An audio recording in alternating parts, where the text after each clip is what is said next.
Before we get started today, I want to say thank you for every single like, comment, recommendation, and a very special thank you to my listener support group. If you like what we do here at Off the Deep End Podcast, please consider checking out the listener support tab on our channel's anchor link. Without you, we would not be able to continue the great work we're doing with these conversations, breaking down boundaries and helping heal each other by sharing our stories, our trials, our tribulations, and how we process them. Let's jump straight into this episode. Are you thinking about making a podcast?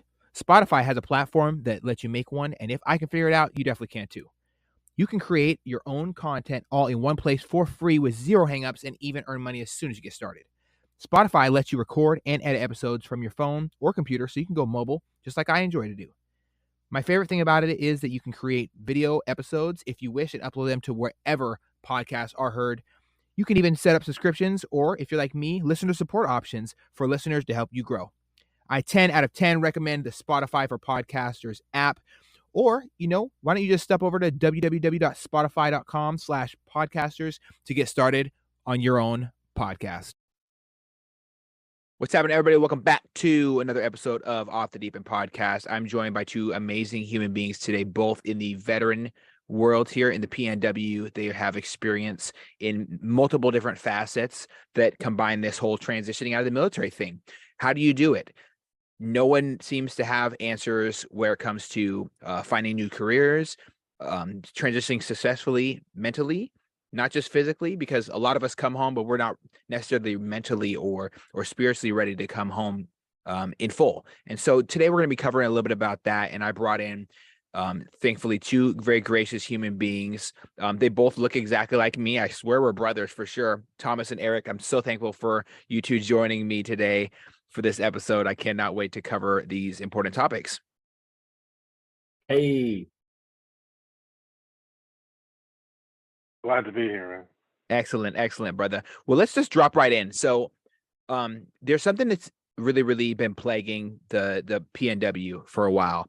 It's veterans having lack of access or lack of knowledge as well to certain resources. Can you talk about some of the resources that can definitely assist with, that first part of the transition out of the military? Usually when you leave the military, you're there for not just pride or honor or charisma or to be a part of something huge and amazing, but also some of us are there for a paycheck. So let's start with the financial area there. What really helps with the financial transition as far as getting out of the military? I think a big portion of that financial transition, like for me, it was different in a sense of I had a medical discharge, right? And so with that medical discharge, you don't get to take your terminal leave, and so often what happens is you're supposed to take your TDY instead, and that didn't happen for me. So when I got out, like I was out, right? Like that was it. Like there was. And then, like, also, I got out in 2005, so the landscape of what transition looked like was completely different. It's better, but we've got a long way to go.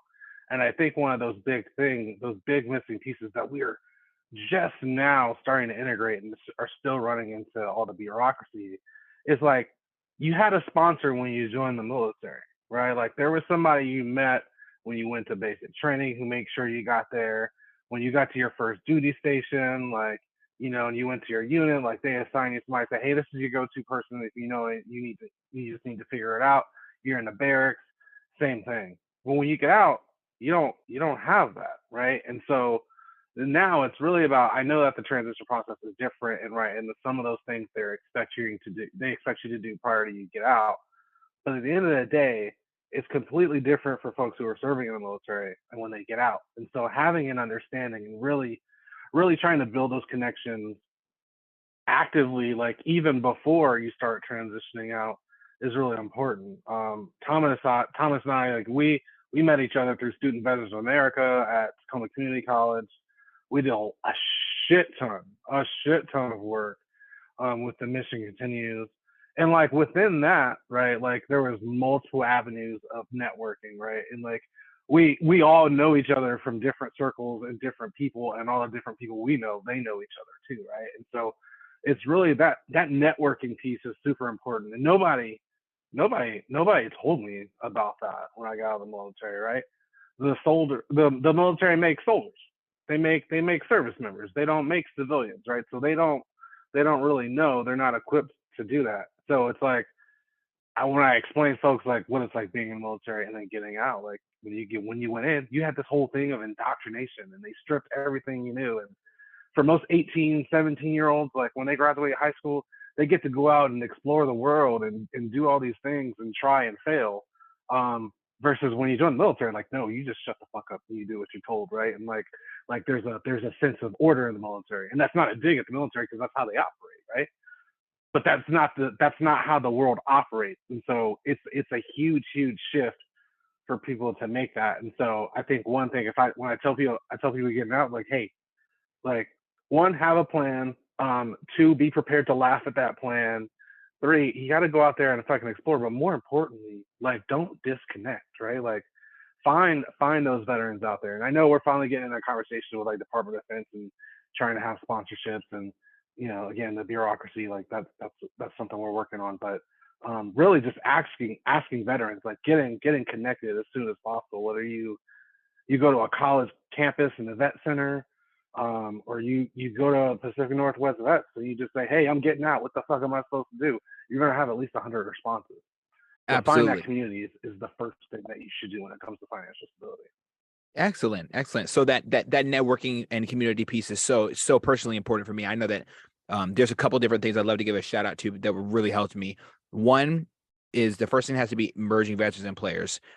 This organization has been a major part of me, not just because they're a peer-to-peer support group, but also because of the people in it. The people that show up at MVP in Seattle here have helped me kind of branch out and take transitioning out of the military very seriously versus ignoring and pretending like I don't need to. What do you mean I need to file for disability when I have all these physical issues, mental experiences that I'm having that are not PTSD related, for all intents and purposes of anyone listening into this. And it's really difficult for me to grasp, like, getting out, the idea of needing more people. It's like the military. You run into these amazing individuals that you didn't know that you needed until you got there. And then bam, holy crap, this kid from Kentucky is my brother now, pretty much. And he's closer to me than most human beings that I've known for years back home. The bonds we create can be so powerful, especially when we have that foundation of the military. Because I know that, Thomas, last time he came on, he talked about some obstacles that he faced in his life and how he triumphed over these trials and tribulations. And it really inspired me personally to overcome some of the obstacles that I'm facing right now as far as my transition. Thomas, what do you think is one of the most important things about getting out personally? It really depends. It's a different time, especially right now, right? There's transition services, there's workforce services, there's peer-to-peer networks, there's nonprofits. A lot of that stuff did not exist, like Eric identified, in 2005, 2008 when I got out. I was in the National Guard, which was much different than active duty. So of the 6-year contract that I signed, I spent basically a year and a half over in the sandbox, mobbing up and demobilizing, and then coming home. And there was no SFL TAPS. It was you as a 17-year-old guy, go to combat, came home, and literally just got dropped back into the world. And I remember sitting on the couch for 2 or 3 months playing Halo, just sitting around the couch watching the sunrise and the sunset, thinking about everything that had gone on. I was like, man, this can't be my life. And a friend of mine was delivering a pizza, wanted no responsibility whatsoever, literally just wanted to disconnect. And I started delivering pizzas for Papa John's on my 86 CRX, right? Just for something to do. And I remember sitting back, advantageously later on in life going, man, why did I do it? Well, because when we were in Iraq and we were literally demobbing and filling out all the transitional paperwork, right? All the medical stuff. Do you suffer from this? Have you ever had this? You ever been exposed to this? We're literally sitting in an auditorium with a projector on the wall. Everyone's sitting with their paper and their pencil inside of this room. And literally we're being told, look, if you mark anything that's yes on here, you're going to get med-boarded. You're going to get held. You're not going to be able to see your family for months on end. It's already been long enough. Just do yourself a favor, mark everything no. So we did. And Eric made a great point, and so did you, Eddie. No one told me to file for disabilities. It was literally a month before I got out, a customer I was a part sales manager at AutoZone in Spanaway. Shout out to you guys. For about 3 years, while I was pursuing my associate's degree for automotive technology at Culver Park, a technical college, because I didn't think I was good enough to get in the university. Whole nother story. But I had a customer come in who was an old crusty vet from the Iraq-Kuwait war. And he's like, man, I can tell that how you walk. I have 2 bilateral foot fractures from service in Iraq. I can tell your mannerisms, like you're uptight, you're very guarded. And I carried a gun everywhere I went. Didn't matter where I was because I was very protective of myself and the things that I had seen. And he literally was like, man, just come meet me for breakfast one morning. Let me just, impart the world. And he was like, hey, you need to file for disability. You have these things, all the stories that you've told me just here at the table, like, man, you need to go get seen. And I got lost in the VA backlog, right? And I went down a path that, I made the wrong choices in my life. I found my significant other having an affair, and I made the wrong choices. I lost everything for it. But that redemption was through that social networking, right? But it all started with just follow the plan. And the plan was there was no plan, right? And if there was a plan for transition, it was just get the hell out of the Army as fast as possible and then figure out life after that. And that set me back behind my peers by almost a decade, right? I returned to college when I was in my 30s, before incarceration and then after incarceration. And if I didn't have other peer support groups like SVA or Mission Continues or Facebook group posts or groups or LinkedIn pages that I could be a part of, like I would have fallen on my face. And now as I sit here and consult for people, man, start early. Like the military gives you opportunity to transition now better than they ever have, comparatively to the veterans that came before you. Do a skills assessment on yourself. Like you may think jumping out of a plane at 30,000 feet at 500 miles an hour is awesome. And it is. I give you straight up street cred, but no one really cares when it comes to customer service and your time management skills and leadership, right? You need to translate your experience. Network, like Eric said, like straight up get involved with nonprofit, go to work source centers that Employment Security Department operates and get help with your resume and writing skills and take certifications that are free to you. Same with LinkedIn or Coursera, right? And start developing that super strong cover letter and resume for every job you have. So then when you're actually transitioning, you have like a super successful transition. I had an intern the last 12 weeks with inside of our organization that we were mentoring, who just received the rank of captain. She is phenomenal, and she was able to accept the position over the Washington State Department of Veteran Affairs. And there is a straight path through that for me. Other organizations around the state are doing this. Other agencies are looking at this, and veterans should utilize those resources like WorkX and DoD Skill Bridge. There's things out there, even if volunteering in a nonprofit really doesn't sound like a thing, it's something that employers are looking like on your resume, right? I think lastly is just be patient, be persistent. It's a really tight labor market. King County, you guys are at 2.5% right now. So if you think about it, everybody has got a job. Everybody is employed. So you need to stand out to people like me who are reviewing your resume, and consider those additional education and certifications, like I said, and network. Jared Lyon from the SVA, shameless plug here, says that 8 out of 10 jobs come from networking. And if you really think about the last 10 jobs that you've had, I guarantee at least 4 or 5 of them, right, reinforces that statistic that you probably got them from word of mouth from a friend or got hired as a reference point. So personal networks are extremely powerful. 100%. I totally agree with what both you said. One of the major benefits for me is when I got out of the military, I had a lot of the legwork done, not by any organization or any nonprofit, but by my wife. My wife said, hey, you're going to get out of the military. You're going to come work on elevators and escalators. And I said, people actually do that? That's like a thing. That's like a job.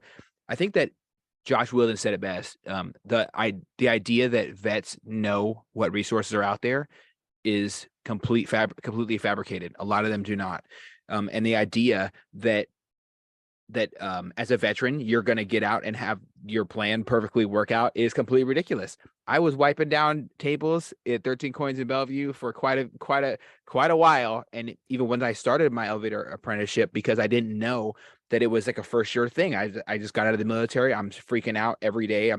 Every night I'm drinking a whole bottle of Jack. I'm not very happy with my life. My situation is pretty negative, and I'm doing this to myself by, drinking when I'm upset, which is a poor decision. I didn't know at the time that there were so many resources out there, and there's so many. I want to give a shout out to so many, to all the blue collar jobs out there that are hiring, and they love hiring vets because different skills do transition out. I didn't know that rigging on an aircraft carrier had to do the same exact thing with rigging for elevators and escalators, except for you probably don't want to do some of the practices you've done in the Navy, and they talk about those, what not to do. So there's electricians out there, there's iron workers. If anything, you can go and hire at go and be hired at any normal construction job. Would love to have you. If you like hands-on work and you want to gain experience, you can start from just being the random person who puts up drywall to being a foreman or to be a GC. I have a friend who did it, and I'm super proud of him. I think it's important for us to find what the goal is. Obviously, it's to make money and and to not worry about the roof over your head as a start, but start to build on your skills. If just because you get out of the military and get your first job doesn't mean it's going to be your last job. And you should always be looking to educate yourself and grow as a human being outside of just what you did in the military. So my next kind of thing I want to kind of slide into is other resources that are out there that are beneficial for people who are looking into getting into school after the military. So I know a lot of people come back and use their post 9/11 GI Bill or other military grants that are out there.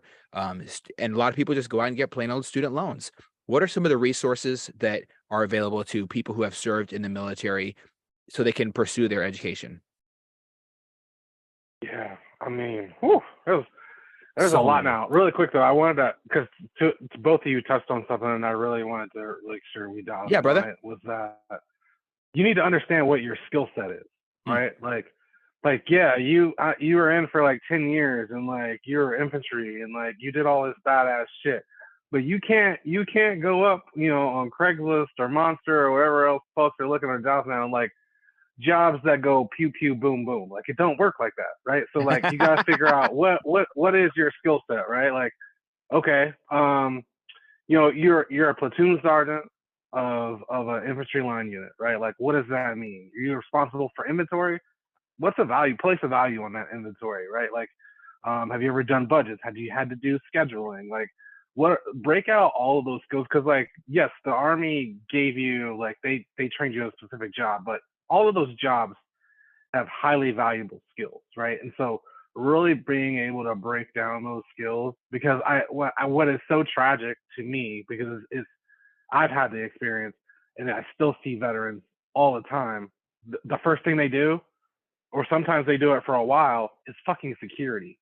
And sadly, like nothing against that job, but there's very, very limited opportunity for growth.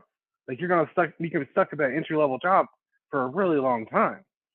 And so it's like find out what those skills are, right? Like I don't know. My first job was Schwann's delivery, man. I was delivering ice cream and frozen foods, right? And I fucking hated that job. The job was horrible. But it did give me a little bit of time to like realize my skills, and like sometimes you have to figure out what you don't like, and you can start that ahead of time. Like when I work with folks who are looking for a career, I always ask them, because everybody says, what do you want to do? I said, what do you absolutely not want to do? Like what are some things, jobs, actions that you just will not do?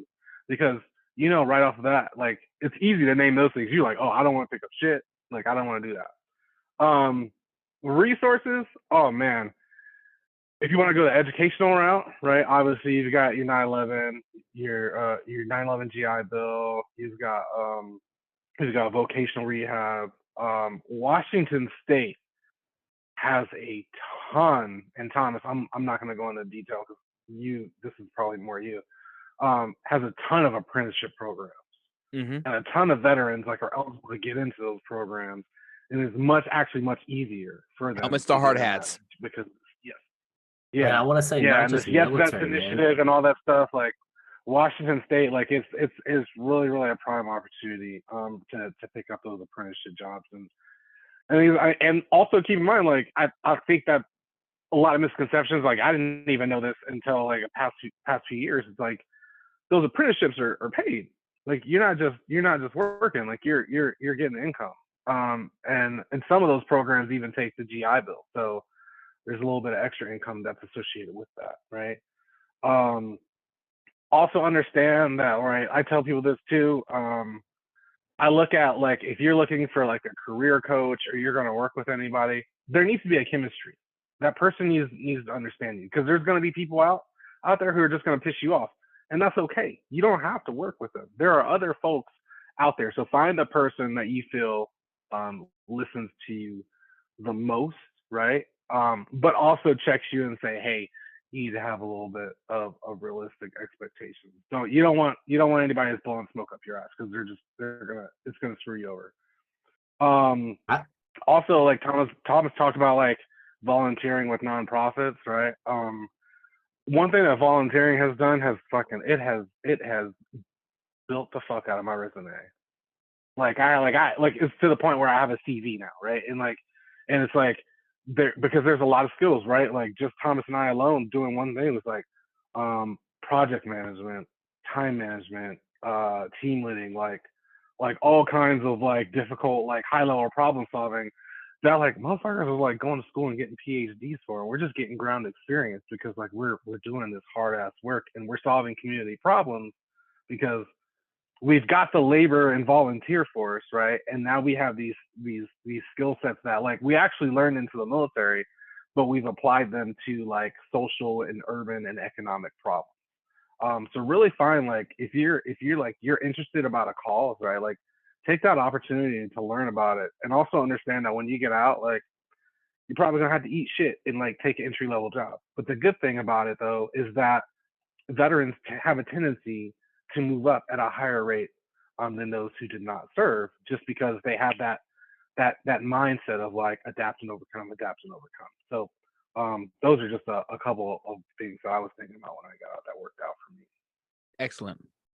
Yeah, and also say, man, Washington State in particular is really stepping away from marking the degree box, right? Walking back marking the formerly incarcerated box. So a lot of those barriers that a lot of our veterans saw at the very beginning of the transition out of Iraq and Afghanistan, those barriers are being removed, right? I knew when I got out of the Army and going into the Army, like that wasn't, with the National Guard, I should say, that wasn't the end all. Like I was going in there for the GI Bill, then to take the next step into college, to get the degree, to get the job, right, to have everything. That's not how it happened. That transition was not successful because I went for a technical degree. And I didn't know at the time, but I felt that I wasn't smart enough after all of my service to go to university. That wasn't my first step. The first step was community college or technical college, right? Because I felt like, to a point, like the dumber people like me, that's where we started, right? I didn't have a successful transition out of high school. I had a GED. I had a very troubled childhood. So the military was kind of like my course correction to get me back on path to take the next step, right? And sometimes it's not like that for everyone. But if you ever step your foot into a community college or a technical college or a university, it doesn't matter if it's Harvard, Yale, University of Washington, Tacoma, or Tacoma Community College, you know what a veteran looks like. We are very characteristic. We are older than our peers. And we bring a lot of experience in showing people that experience that, hey, I think I should start off at technical college, right?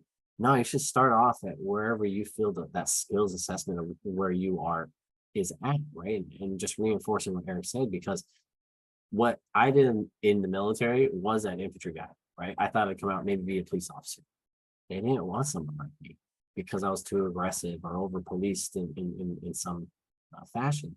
So I had to go into a different route. And the different route for me was, hey, I had a lot of PMCS experience with vehicles. So why not go after automotive technology, right? And I didn't know all the resources that were out there that now exist. Things like Department of Veteran Affairs. Anyone can go there. Check it out. Veterans.gov. The American Job Centers, right? They're available nationwide, and they have free services that do job search assistance training, labor market information if you want to switch career courses. Another one is Military One Source and Hiring Our Heroes. A lot of people don't know Hiring Our Heroes is founded by the U.S. Chamber of Commerce Foundation. Like the umbrella that controls all the other Chamber of Commerce is in America. So it has a very, very high visibility across. I didn't think federal employment was something that I could get into because I didn't have a resume for it or the cover letter. I heard the application process was super hard.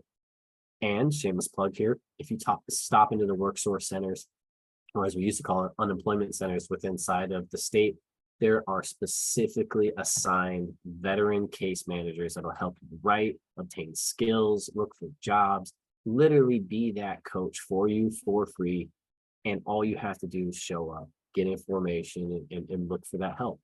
And then just pointing back to, MVP, DAV, VFW. There are so many organizations, American Legion, so many organizations out there that are willing to help you for free that it should not cost you a dime to get services for disability, education, housing, food services, anything, right?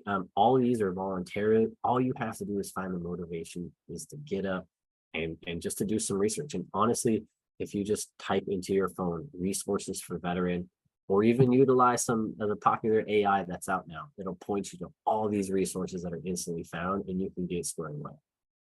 100%, man. And I'm going to do another shameless plug as well, because I'm going to start doing that from now on. PNW Vets, the Facebook group, you can always reach out and ask in that Facebook group questions. I do it all the time. If I have a question about how to navigate this, or if I have a vet friend that is asking me some questions, I just reach out. There's nothing more important than this foundation that we create as human beings when we sign that dotted line that puts us in the United States military, no matter what branch, even the Coast Guard. Yeah, I said it. It's so important for us to kind of remember that we're all brothers and sisters. We're here to look out for each other. We might be kind of a messed up type family, but we are a family nonetheless. And our bonds are usually stronger than people's own families. So I know I can lean on people who served in the military because they're already very forthcoming about helping others. They're going to want to make a difference in someone else's life because it makes them feel good. A lot of people didn't sign up for the military just to use and take advantage of others. And there are organizations out there that do negative things that I'm not going to name a few right now. I'm going to avoid that type of day. But for all intents and purposes, it's important to reach out to your friends, people who've gone through these before. Phone a friend, ask somebody, put up a post on Facebook, even ask it on your Instagram story. Talk to your OnlyFans following. Whatever you have to do to find resources, because they're out there. And it's important for vets to let go of the idea that they're going to show up for you. You have to do some of the legwork. It's nothing in life is going to come easy, but I'll promise you this: when it shows up, and you have your resources dialed in, and you're attending your appointments for your mental health, and you have people you can rely on with a peer-to-peer support group every Thursday at Rebel Fitness in Renton, or you can go over to people with the Wounded Warrior Project and say, hey, someone's trying to charge me $10,000 to file for disability. And I got told that if I file for disability, I'm a pussy when I was supposed to get out. And I got sent to do the medical paperwork on the last day in the Navy. So can you help me out? And Lucas will be like, yeah, bro, I got you. Just send me your DD-214. Let's get started. And that's that's my personal journey right now. All we have to do is get out of our comfort zone and reach out to somebody. Let go of these self-perceived notions that you're going to have all the ducks line up in a row. They will. But you have to point which ducks you want to choose first. It's all part of the process. Yeah, you got to show up, man. You got to be present. You got to get out of bed. Like I said, my journey after Iraq, after I got plopped back down in America, was sit on the couch, play video games, deliver pizzas. Sometimes that's what it takes for me to, pop out of my element and be like, hey, this isn't cool. I got to show up. There's resources out there. I just got to do some work, right? And it's that expectation that someone's going to help me. No, I'm going to help myself because I'm worthy. I have skills. I can do this. And there's people willing to meet me halfway. Like, as long as you show up to the Worksource Center, you're going to be carried the rest of the way. You just got to get there first. And the exact same thing goes for any service organization. I know that's right. Yeah. One thing that I really admire that you said right there, you talked about, you have to get out of bed. it's no secret. It's no hidden, hidden conspiracy that vets do have struggles. We all have struggles in life. A lot of veteran ones are similar because we have similar experiences. We all have that common ground that we're in the military, and that usually leads to some pretty similar roads. There's one thing that I want to make sure to cover. It's about how you transition out of the military. There's something that doesn't leave with you when you leave. No matter how hard you try, you cannot bring the tribe that you created for yourself, or the family environment, or the brotherhood, the sisterhood, the friendhood, the hood, whatever, there's a lot of hood motherfuckers in the military too. So when you're leaving the military, you don't get to bring that with you. Can you guys share some light on the importance of creating that tribe here when you come back? Yeah. Oh man, you can go so many different ways with that, right? Because it's important, one, right? Like I tell folks all the time, like, yeah, you get out of the military, connect with your veteran community, right? Because within that complex of like the veteran community, right? There's multiple variety of folks, right? Like we have huge like Latinx population, like huge Black population, right? Like we are diverse, like gender diverse, like population of motherfuckers, right? Like, and so like when you get into the veteran community, right? Find those additional communities within, right? Like if you're disconnected from the Black community, if you're disconnected from the queer community, find those other queer vets, find those other Black vets, find those other folks that like, you identify with culturally or like social status or whatever the case may be. And like start to build your own network that's like not just veteran, but like something else. Because we all hold these different identities, whether you're a father or whatever the case may be, right? So that's like super important. And also understanding like the principle of like, yeah, you gotta get out of bed. It seemed so fun. I was so excited when I got out of the military because I was like, I'm fucking free. I ain't gotta wake up at 6 a.m. And what ended up happening was I ended up like sleeping until like 11 a.m. and not getting shit done and like being depressed and like having a whole bunch of issues. So right, like the first thing I always tell folks is like do something. And as somebody who's worked in like social services and somebody who's worked with veterans a long time, I do want to call out one thing, and I want other agencies to know this as well. If you have a person who consistently signs up for an event and they don't show, you need to call them. You need to reach out because that person is trying to do something. That person is trying to get out of bed. And I feel like a lot of agencies miss that mark of like, oh, like sometimes they get pissed off and like because put so much work in, like it's irritating. Like I ain't gonna lie, like when you like 50 people sign up for an event and then you got like 25 of them, right? But like the reality is like somebody is signing. They're not signing up just to take space. Like they're trying to do something. So they don't show up. Give them a call. Send them an email. Like, hey, what can I do to get you out to the next event? Like what do you need transportation? Maybe it's just a hard time connecting because it's fucking weird, bro.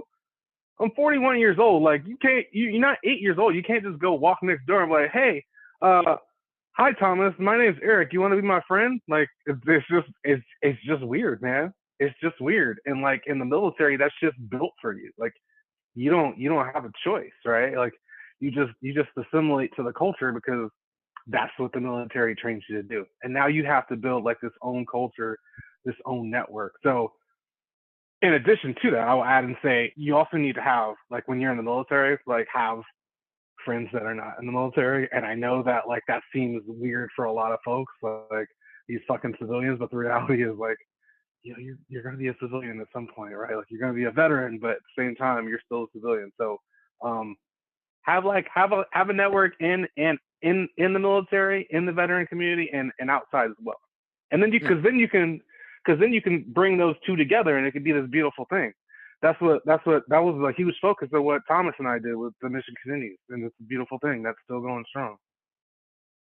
Yeah, I would just throw in too. I just want to just insert a story personally of myself and just how powerful professional networks are.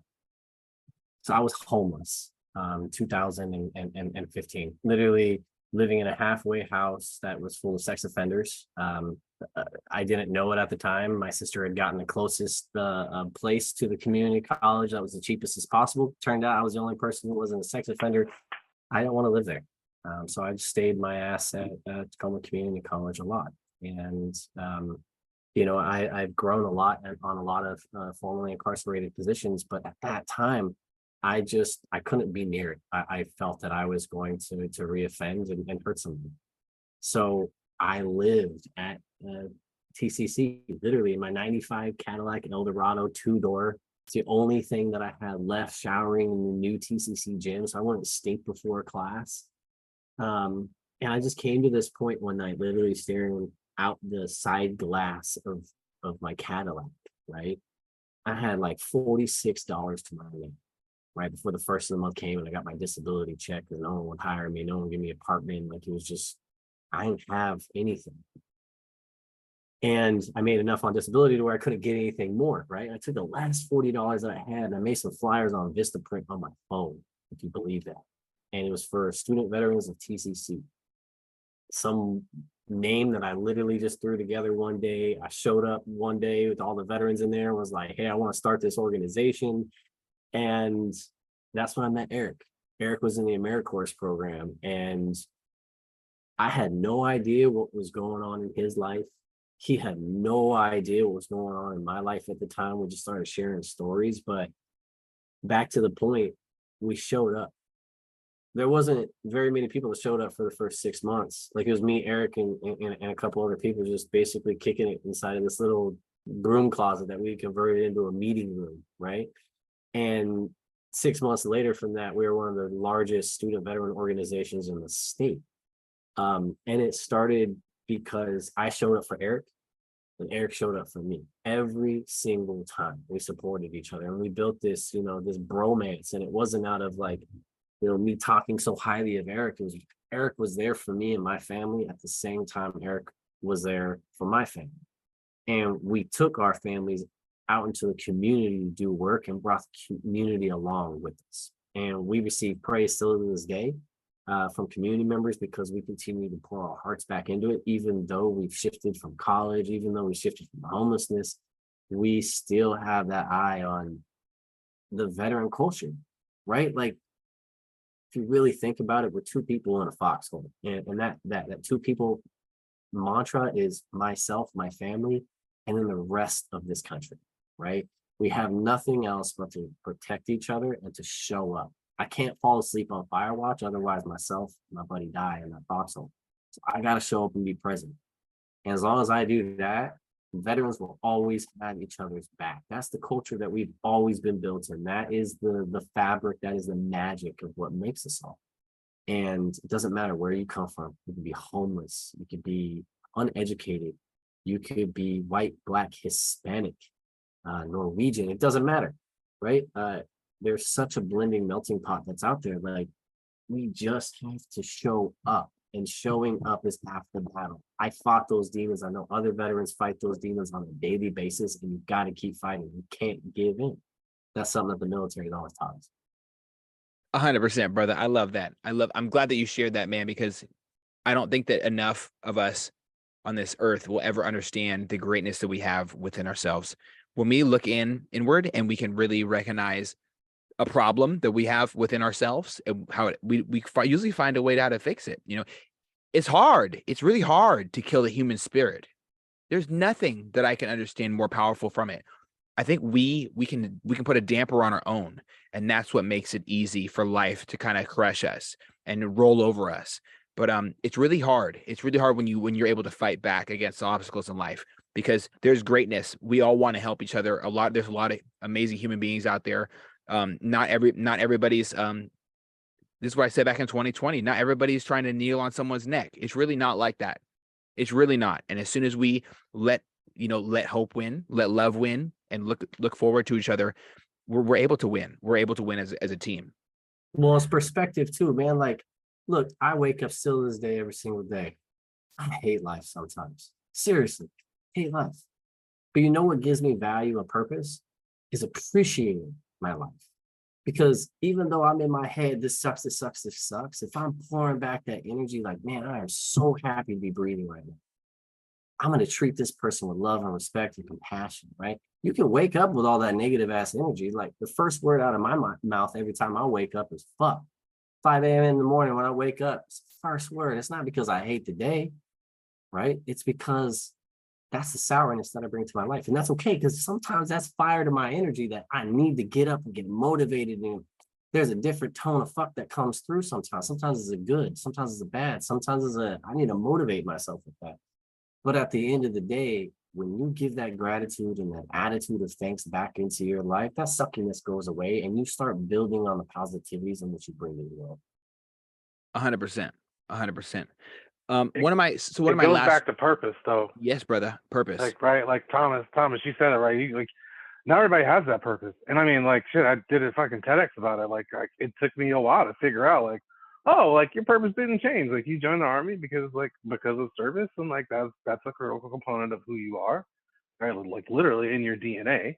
And so like that's what I'm doing now. And not everybody knows that. Not everybody knows what their purpose is. Like what, like really sit down and figure out like who are you as a person? What are your values? Like what do you value the most? And how does what you're currently doing fit into your life? And if you can't answer that, then maybe you should realign whatever it is that you're doing to your purpose. Because the most valuable the most valuable asset you will ever have is time.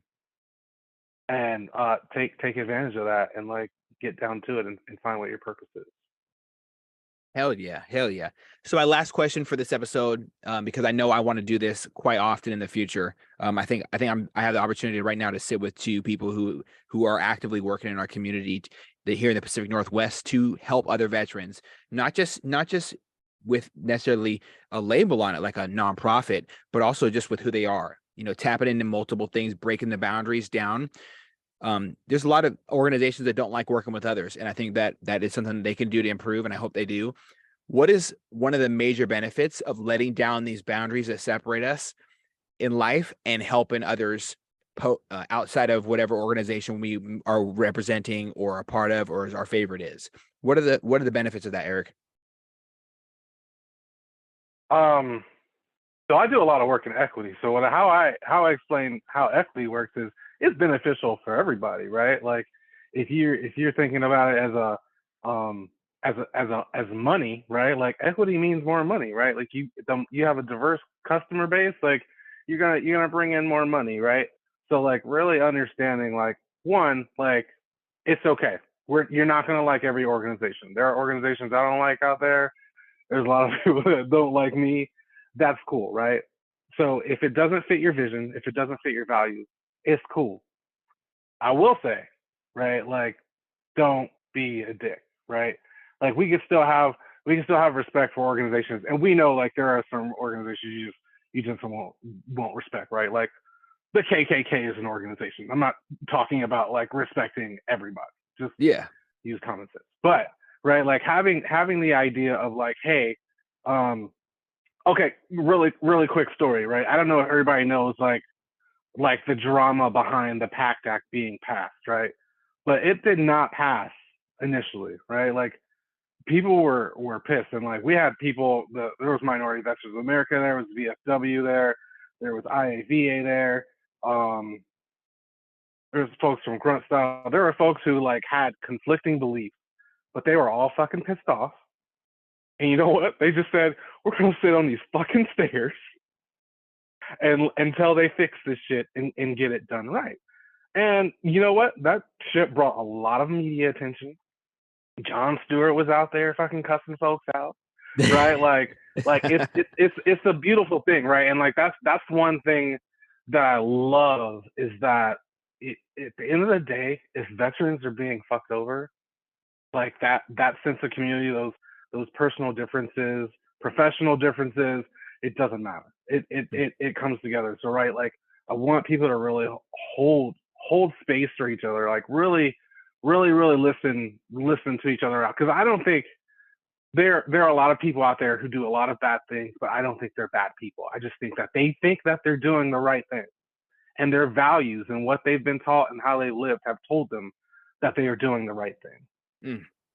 Just like I have my own values and personal experiences, I believe I'm doing the right thing. And at the end of the day, like, just having a conversation and honestly trying to hear each other out, that's what's super important, because at the end of the day, it's about Thomas, it's about Eddie, it's about the veterans. Like, and if what we're doing to each other is not serving Thomas, then we're fucking Thomas over. We're fucking Eddie over. And we don't want to do that. So we gotta get rid of the ego shit. 100%. That's just real. Yeah. And look, ego is something that the military gave us, right? Like, I'm not gonna lie, like it's a real thing. It does exist, but we have to control that, right? Like, we're not on the battlefield anymore, so it's not as useful as it once was. So don't let it get in the way of what you're trying to build. Excellent. I think just, scheming on things, it all comes down to funding. It all comes down to money. Like, we can break down the walls and the barriers, but here's the thing: a lot of organizations would go under because a lot of services are translated in other organizations in the same fashion. You can look at multiple different organizations, right? We have overlapping services. So if you were to combine them and make them more homogenous to where everything was there, a lot of these nonprofits would be put out of business. So there is kind of that monetary constriction that's siloing. I've worked with inside of the veteran service community for a long time. I've seen some very shady deals go down. I've seen some very good deals go down. I've seen corruption, and I've seen some stand-up work that's to be applauded. But for me personally, within my own views, there isn't one organization that just does it all perfectly, right? And that's why you have those overlaps with inside of the nonprofits, is because, Catholic Community Services here in Pierce County could have services for one individual, but they may have better services at the VA for service members, right? In the processes that they have. So I would love to see more people going to a community college and volunteering with Student Veterans of America, which also is directly attached to MVP and the Mission Continues for community service. And then also with psychological or counseling types of groups, because all three of those groups, along with the education and everything else that you have going on in life, those are going to bring massive benefits to you. Now, if we were to roll that all into the VA, how many organizations would go, right? And that's kind of the fear, I think, within inside of the veteran services, and why people aren't willing to play or pass around veterans to make sure they get that holistic approach, because it all comes down to funding and donor intentions behind nonprofit donations. So. Excellent. Yeah, I definitely agree. I think that we can do better as a society to help each other. When we tap in and remove these boundaries that divide us, we realize that we're very, very similar. At the end of the day, we're all neighbors in this country. This is a beautiful place.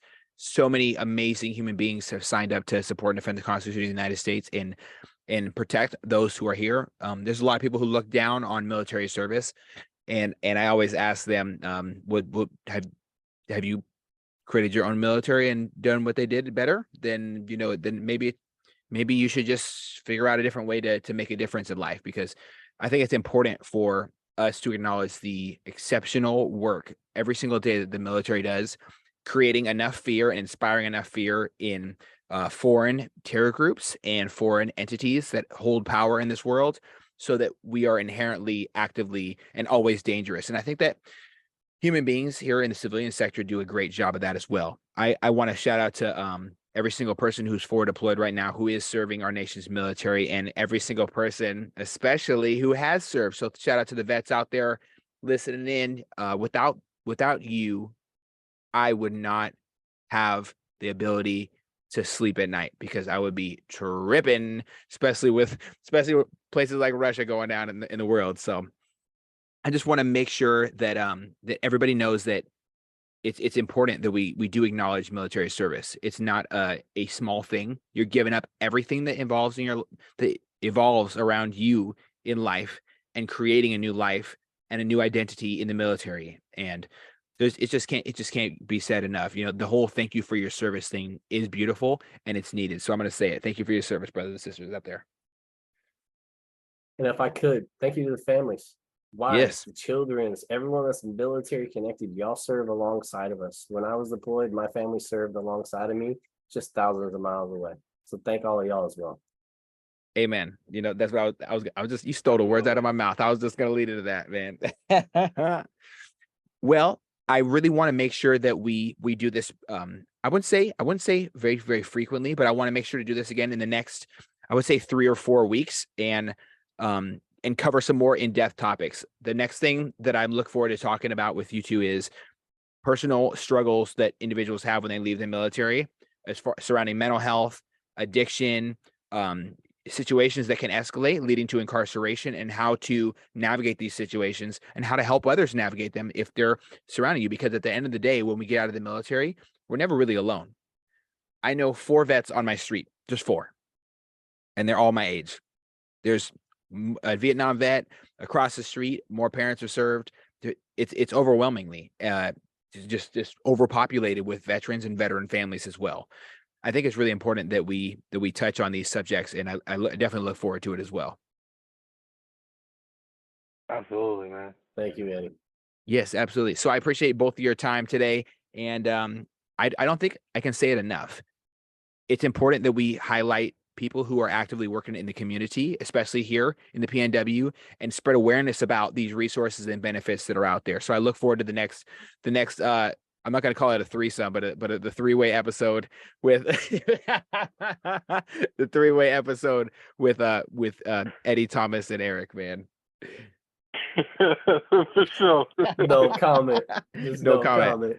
Yeah. We're leaving it up. We're leaving it just like that. Well, thank you so much for your time, my brother. Thank you for taking time away from your child who you're holding right now, Thomas. And thank you so much for everybody listening. This has been another episode of Off the Even Podcast. Look forward to these conversations. We're going to keep talking and keep bringing up more and more resources, some navigational tools for you to use as you transition in the military. Just because you're not near us doesn't mean you can't benefit from it. So make sure to share this with a vet, share this with a vet family member. If you have something you'd like to come on and discuss, let's keep this conversation going on our Facebook group. Reach out to us and let's keep this conversation going.